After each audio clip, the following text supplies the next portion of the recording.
Nandiso ny fanambarana navoaka ny mpitatitra sasan-tsasany mikambana ao amin'ny mama izay nilaza fa tsy nanara-dalàna ny fifidianana. Ny mpikambana enina tao amin'ny filan-kevi-pitondrana no tanterahana tamin'ny taona 2014 lasa teo tany Nosy avy eo anivony ny trano fiantohana mama. Ara-dalàna ny fivoriam-be natao herintaona lasa izay raha ny fanamariana no entina isolontenan'ireo mpitantana. Aminay atao mama dia ara-dalàna tsara ny fivoriam-be izay nataonay tamin'ny fotoana io satria nanao fankatoavana ny zareo tao amin'ny ministera tamin'izay rehefa nataonay procédure rehetrarehetra nametaka izakay atao hoe affichage tamin'ny toerana rehetra misy mama teto Madagasikara zany hoe farafaratsiny 420 zay misy affichage mama daholo ary nametraka ihany koa zay nanao insertion amin'ny teny frantsay amin'ny insertion zany filazana tao anatin'ny gazety mpiseho isan'andro gazety maromaro nasiana izany ary tsy adinonay nametraka ny fandaram-potoana na ny ordre du jour tao anatin'io affichage sy ny filazana tao anatin'ny gazety io noho izany iverinay faradalàna izy satria feninay le hoe 10 andro raha kely indrindra mialohan'ny fivoriana ny tsy maintsy ametahana an'ireo filazana ao anatin'ny gazety sy affichage amin'ny agence sy ny délégationnay ireo.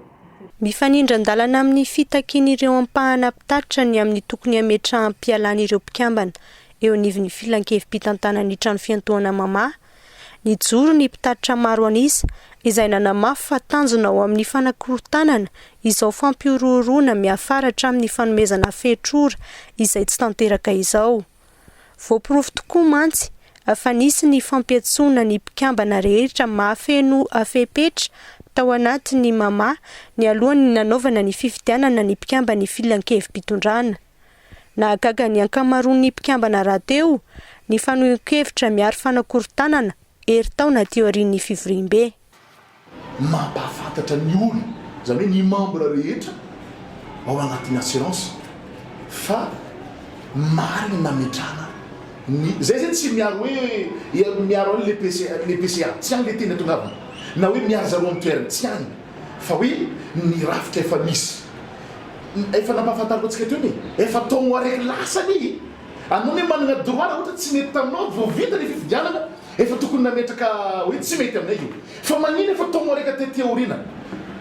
zay anao vao mikorontana dika zay aminay manokana misy raha tianao atongavana zay le tiako nampahafantarana anao tao hoe anao rehefa tia hadio eto Antananarivo tia hadio eto Madagasikara aza lotoviny zany hoe tsy afaka mandoto ny hafana io mitovy amin'ny orinasa jiaby tsy hoe misy ny accident dia io dia efa hivaly izy non fa misy enquête atao anaty zany misy fandiniana izy iny asansé azafady asansé zany. Afaka efa taona indray no miroso amin'ny fifidianana ny mpikambana filan-kevi-pitantanana. Ny fampandehanan-draharano izany no lahara-pahamena.